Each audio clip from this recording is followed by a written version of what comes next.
बुलंद आवाज जिनके प्रदेश अध्यक्ष बनने के बाद कांग्रेस पार्टी निरंतर मजबूत हो जा रही है, हमारे आदरणीय चौधरी उदय भान जी, हमारे बीच में हमारे अशोक अरोड़ा जी, आदरणीय हरमिंदर सिंह चट्ठा जी, कुलदीप शर्मा जी, आज के कार्यक्रम के हमारे आयोजक मेजबान जिनको मैं बहुत बहुत बधाई देना चाहता हूं आज के सफल कार्यक्रम के लिए, जन आक्रोश रैली के लिए।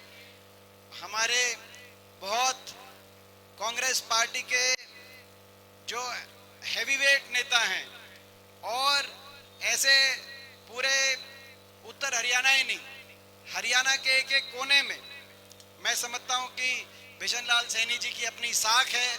विधानसभा में जब ये खड़े होकर बोलते हैं, आपकी पैरवी करते हैं, तब उस समय पूरा प्रदेश देखता है।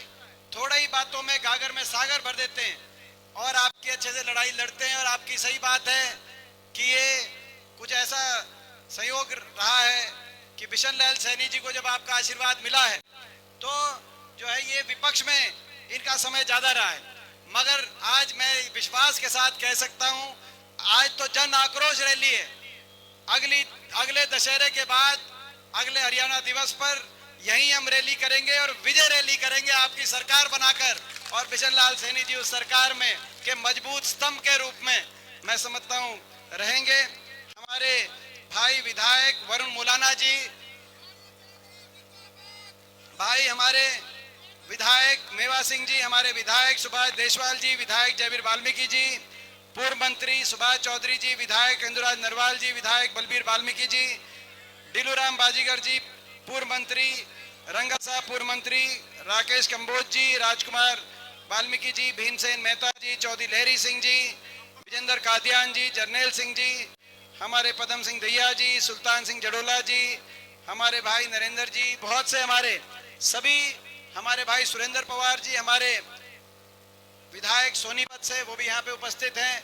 बहुत सभी पिता तुल्य बुजुर्ग, नौजवान साथी, मातृशक्ति, बहुत देर से आप लोग बैठे। मैं तो संक्षिप्त में अपनी बात आपके बीच में मैं रखना चाहता हूं। सबसे पहले हरियाणा दिवस की मैं भी आप सबको बहुत बहुत शुभकामनाएं देता हूं। आज हरियाणा दिवस, आज हरियाणा दिवस भी है और ये बात भी सही है कि आज ऐसे समय में जन आक्रोश रैली की जा रही जब चुनावी वर्ष में हमने प्रवेश कर दिया, चुनाव की बिगुल बज चुकी। अभी 5 स्टेटों के चुनाव हो रहे हैं, 5 प्रदेशों के चुनाव के 2 महीने के बाद लोकसभा चुनाव होंगे, यानी कि आज से 3-4 महीने के बाद, और उसके 4 महीने बाद विधानसभा चुनाव होंगे।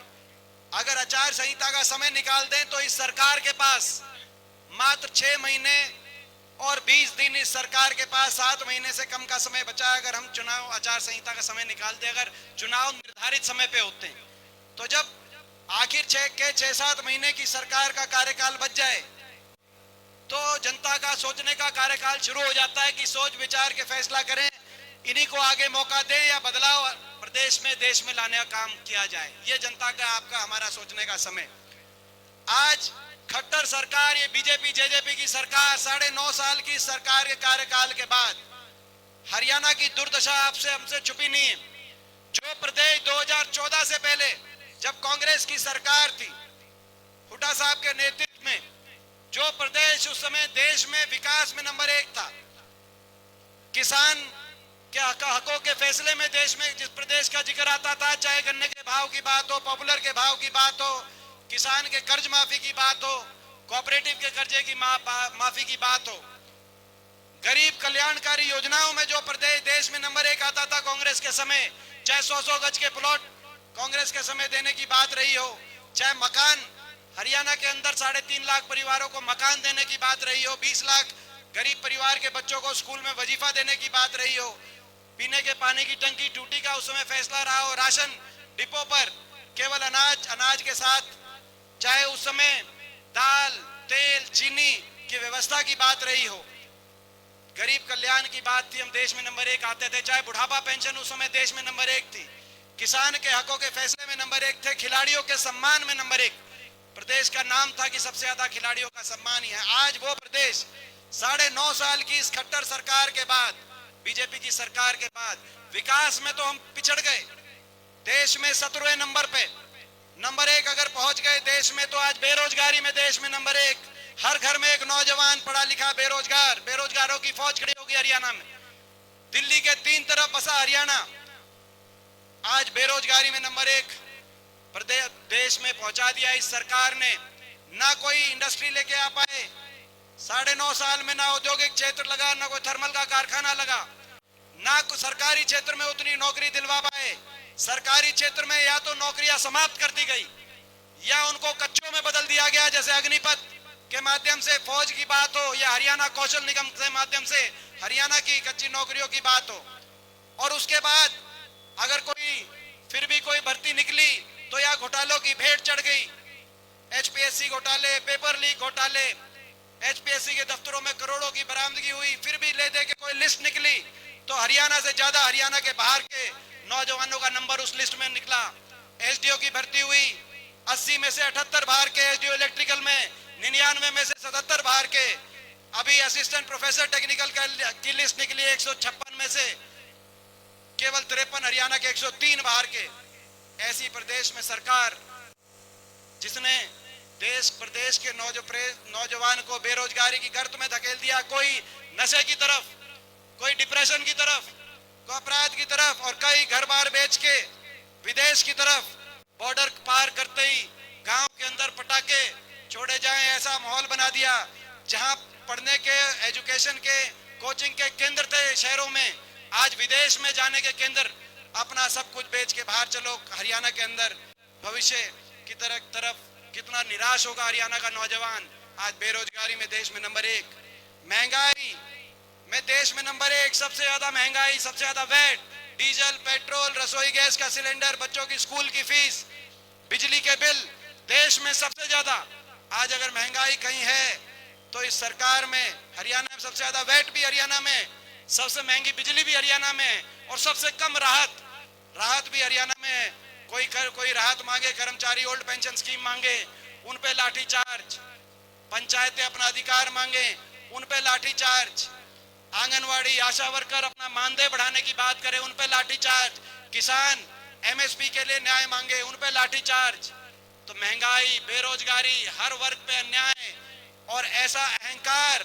मुख्यमंत्री जी 9.5 साल तक तो निकले नहीं चंडीगढ़ से, अब बाहर निकले हैं, जन संवाद कर रहे हैं, लेकिन वो जन संवाद कम है, जन अपमान ज्यादा है। जहां जाते हैं वहीं जनता में से कोई खड़ा होकर कोई जायज बात बोल दे, उसी का अपमान करते हैं।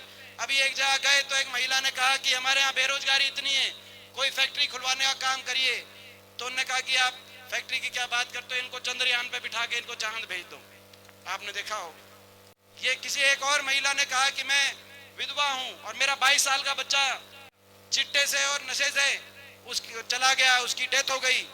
आप ये काम बंद करवाइए, नशा बेचने का काम यहाँ पे बीजेपी का एक आदमी करता है। सिरसा में एक लेडीज ने कहा, बोला इन्हें उठा के बाहर फेंकवा दो। एक और किसी ने कहा, एक नौजवान ने बोला फला पार्टी से लगते हो, इसकी पिटाई करवाओ। ये शब्द अहंकार के शब्द हैं, पिटाई करवाना। अभी पीछे करनाल में कहा कि ये जो सिक्योरिटी, ये जो सारी सिक्योरिटी है, ये ऐसे नहीं रखी, धक्के मार के आपको बाहर कर सकते। ये अहंकार, काम कुछ किया नहीं। हरियाणा को विकास की पटरी से उतार दिया। बेरोजगारी में, महंगाई में, भ्रष्टाचार में जेजेपी के साथ समझौता, भ्रष्टाचार का, खुले भ्रष्टाचार का समझौता। ऐसा खुला भ्रष्टाचार कहा था जेजेपी ने 5100 बुढ़ापा पेंशन पे समझौता कर रहे हैं बीजेपी को, क्योंकि दोबारा से सरकार नहीं बनती उस समझौते के बिना। आपको पता है 5100 बुढ़ापा पेंशन तो आई नहीं, लेकिन महकमे बांट लिए। माइनिंग का महकमा किसके पास, कौन माइनिंग के माध्यम से लूटेगा, कौन शराब के माध्यम से लूटेगा, कौन एक्साइज के माध्यम से लूटेगा। एक के बाद एक ऐसे घोटालों की लिस्ट। आज भ्रष्टाचार की भेंट चढ़ गया हरियाणा। आज हरियाणा दिवस है, आओ इस हरियाणा दिवस पे मैं अंत में यही कहना चाहता हूं, हमें संकल्प लेना पड़ेगा दोबारा। हमारे बड़े बुजुर्गों ने लड़ाई लड़कर, आपके हमारे सभी ने लड़ाई लड़के इस प्रदेश हरियाणा प्रदेश को, हमारे भारतवर्ष में जन्म मिला 1966। उसके बाद हरियाणा लगातार आगे बढ़ा। आज दोबारा से हरियाणा दिवस पे हमें संकल्प लेकर का समय है। आज हम संकल्प लें कि हरियाणा ऐसा प्रदेश ना हो जहां सबसे ज्यादा बेरोजगारी हो, बल्कि हरियाणा एक ऐसा प्रदेश हो जहां सबसे ज्यादा रोजगार का सृजन हो। आप संकल्प लें, हरियाणा ऐसा प्रदेश ना हो जहां किसान पे अत्याचार सबसे ज्यादा हो, 750 किसानों को अपनी जान कुर्बान करनी पड़े, मगर हरियाणा ऐसा प्रदेश हो जहां देश में सबसे ज्यादा किसान का मान सम्मान हो, हरियाणा ऐसा प्रदेश हो। आओ हम संकल्प लें, हरियाणा ऐसा प्रदेश ना हो जहां गरीब को सबसे ज्यादा महंगाई का सामना करना पड़े, बेरोजगारी का सामना करना पड़े, बल्कि एक हरियाणा ऐसा प्रदेश हो जहां गरीब कल्याण के ऐसे फैसले लें जैसे 100 गज के प्लॉट का हमारा फैसला था, गरीब को मकान का फैसला था, गरीब की पेंशन का फैसला था। आओ हम संकल्प लें, हरियाणा ऐसा प्रदेश ना हो जहां पे हमारे खिलाड़ियों का अपमान हो, हमारी बेटियों को दिल्ली की सड़कों पर खिलाड़ी बेटियों को घसीटा जाए। जिन खिलाड़ियों ने देश का मान सम्मान ऊपर किया, उन खिलाड़ियों का अपमान हरियाणा में ना किया जाए।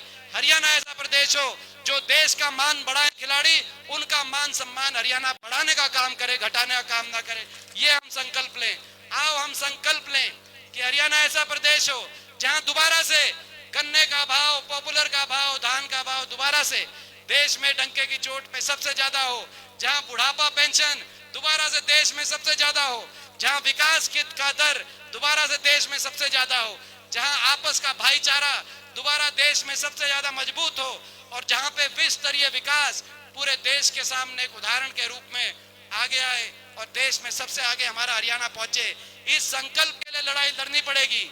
इस सरकार को, जो जिस सरकार ने जनता का बहुत नुकसान कर दिया, इस सरकार से लड़ाई लड़नी पड़ेगी। अगले ये जो 6-7 महीने हैं, इस लड़ाई में मैं पूछना चाहता हूँ रादौर वालों से कि भाई इस लड़ाई में रादौर किसी से पीछे तो नहीं रहेगा, आपका साथ और सहयोग मिलेगा कि नहीं मिलेगा? और हाथ उठा करके,